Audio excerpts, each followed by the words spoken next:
Hello అండి, అందరికీ నమస్కారం. ఉలవల్లో ప్రోటీన్స్, పిండి పదార్థాలు, ఫైబర్ వంటివి ఎక్కువగా ఉంటాయి.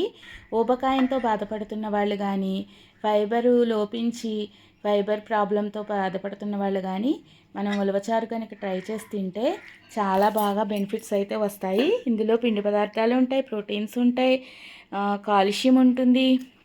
ఎముకలు గట్టిపడడానికి బాగా ఉపకరిస్తాయండి ఉలవలు. దీన్ని ఎలా తయారు చేసుకోవాలో మన ఆంధ్ర కోనసీమ స్టైల్లో మీకు చూపిస్తున్నాను చూడండి. మనం ఉలవల్ని ఒక బుల్లి గ్లాస్ ఉలవలు తీసుకుని ముందర రోజు రాత్రి బాగా వాష్ చేసి ఒక 3-4 టైమ్స్ వాష్ చేసిన తర్వాత ఒక 4 గ్లాసెస్ వాటర్ వేసి నానబెట్టండి. అవి నానిన తర్వాత రోజు ఏం చేస్తారంటే అదే వాటర్తో మీరు కుక్కర్లో పెట్టినా సరే, విడిగా ఉడకబెట్టినా సరే, కుక్కర్లో అయితే 7-6 విజిల్స్ రావాలండి. బాగా ఉడకాలి. ఆ ఉడికిన తర్వాత విజిల్స్ వచ్చేసిన తర్వాత ఆ వాటర్ని మనం ఒక గ్లాసులోకి వడగట్టుకుని ఈ ఉలవల్ని పేస్ట్ చేసి పక్కన పెట్టుకోవాలన్నమాట. ఇదే ప్రాసెస్ అండి. ఆ తర్వాత మనం ఒక పొయ్యి మీద ఒక చిన్న పాత్ర పెట్టుకుని, నేనైతే మట్టి కుండలో చేసుకుంటున్నాను టేస్ట్ బాగా రావాలని. మీరు కూడా ట్రై చేయాలనుకుంటే చేయండి. మట్టి కుండలో చేసుకున్నప్పుడు ఒక మీకు చిన్న టిప్ చెప్తాను. ఈ వీడియో లాస్ట్ వరకు చూడండి. ఆ టిప్ ఏంటో మీకే తెలుస్తుంది. అలాగే ఇందులో మేము ఒక పౌడర్ యాడ్ చేశాను. ఆ పౌడర్ కూడా మీకు తెలియాలనుకుంటే వీడియో చివరి వరకు చూడండి.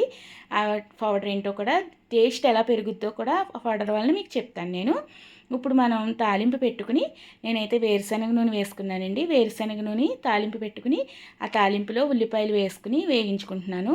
ఇవి వేగుతున్నప్పుడు మనకి కొంచెం ఫాస్ట్గా వేగాలంటే లైట్గా సాల్ట్ యాడ్ చేయండి. ఉల్లిపాయలు కలర్ మారుతూ ఉంటాయన్నమాట.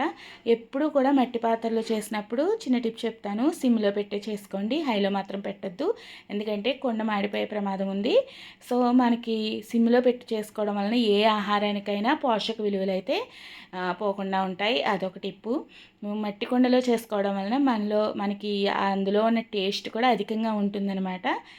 నేను ఉల్లిపాయలు వేగిన తర్వాత పచ్చిమిరకాయలు అలాగే టమాటాలు యాడ్ చేశాను. మీకు కావాలి అనుకుంటే వేరే వెజిటేబుల్స్ ఏవైనా యాడ్ చేసుకోవచ్చు.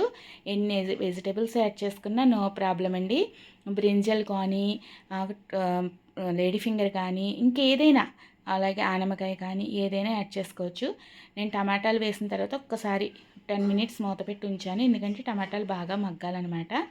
టమాటాలు మగ్గిన తర్వాత మనం కొంచెం పసుపు యాడ్ చేసుకుని ఇంకొకసారి మగ్గాలి.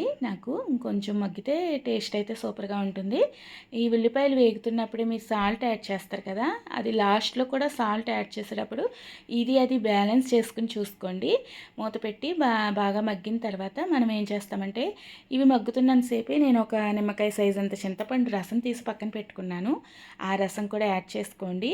నిమ్మకాయ రసం వేస్తే టేస్ట్ రాదు. మనకి ఇందులో చింతపండు రసం వేస్తేనే టేస్ట్ అయితే బాగుంటుంది. ఈ చింతపండు రసం వేసిన తర్వాత మనం ఇందాక ఈ ఉలవల పేస్ట్ అయితే ఉంది కదా, ఆ ఉలవల పేస్ట్ కూడా యాడ్ చేసేసుకోవచ్చు.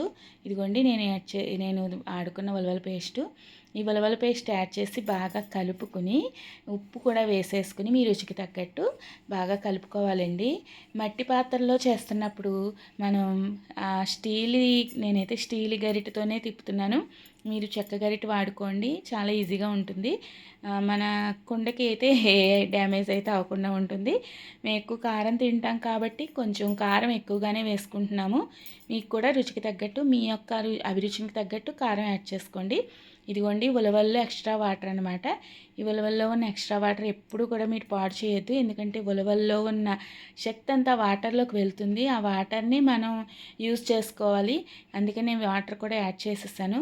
ఇప్పుడు బాగా కలుపుకొని 15 మినిట్స్ మూత పెట్టి బాగా మగ్గ పెట్టుకుంటే అందులో ఉలవల్లో ఉన్న ప్రోటీన్స్ అన్నీ కూడా బాగుంటాయి అన్నమాట. ఇదిగోండి ఇలా బబుల్స్ వస్తున్నాయి చూసారా, ఇలా బబుల్స్ వచ్చే వరకు సిమ్లో పెట్టి దగ్గరుండి కుక్ చేసుకోవాలి. ఎప్పుడైతే మనం సిమ్లో పెట్టి కుక్ చేస్తామో ప్రతి పదార్థానికి చాలా టేస్ట్ అయితే ఉంటుంది. మేము కుండలో చేసుకోవడం వలన ఏంటో తెలియదు కానీ ఈసారి ఉలవచారు అయితే చాలా అమోఘంగా కుదిరిందండి. మా పిల్లలు కానీ మా వారు కానీ చాలా ఇష్టంగా తిన్నారు. ఇలా కుక్ అయిన తర్వాత మీకు దగ్గర కొత్తిమీర ఉంటే కొత్తిమీర యాడ్ చేసుకోండి, లేదంటే పుదీనా ఉంటే పుదీనా యాడ్ చేసుకున్నా కూడా చాలా టేస్ట్గా ఉంటుందన్నమాట. ఈ ఉలవచారుని కుండలో చేసుకోవడం వలన, పాతకాలం పద్ధతుల వలన అమోఘమైన టేస్ట్ వచ్చిందంటే మీరు నమ్ముతారు నమ్ముతారా? మీరు కూడా ట్రై చేయండి. ఇదిగోండి నేను ఒక స్పూన్ పౌడర్ అయితే యాడ్ చేశాను కదా, మీరు ఫస్ట్లోనే వీడియోలో చెప్పాను. ఇది ఏమీ లేదండి, ఒక స్పూన్ మెంతులు, ఆవాలు, జీలకర్ర డ్రై రోస్ట్ చేసి పౌడర్ చేసి ఆ స్పూన్ పౌడర్ యాడ్ చేస్తాను. ఇంగు కావాలనుకుంటే ఇంగు కూడా యాడ్ చేసుకోండి. మీకు ఇంకా టేస్ట్గా రావాలనుకుంటే చిన్న బెల్లం ముక్క యాడ్ చేసుకోండి. వేడి వేడి అన్నంలో ఉలవచారు వేసుకుని పక్కన వెన్నపూస వేసుకుని నంచుకుని తింటుంటే ఉన్నదండి, ఆహా ఏమి రుచి అని అనక తప్పదనమాట. వీడియో చూసి మీరు కూడా ట్రై చేసి ఎలా ఉందో కామెంట్ చేయండి. Thank you for watching.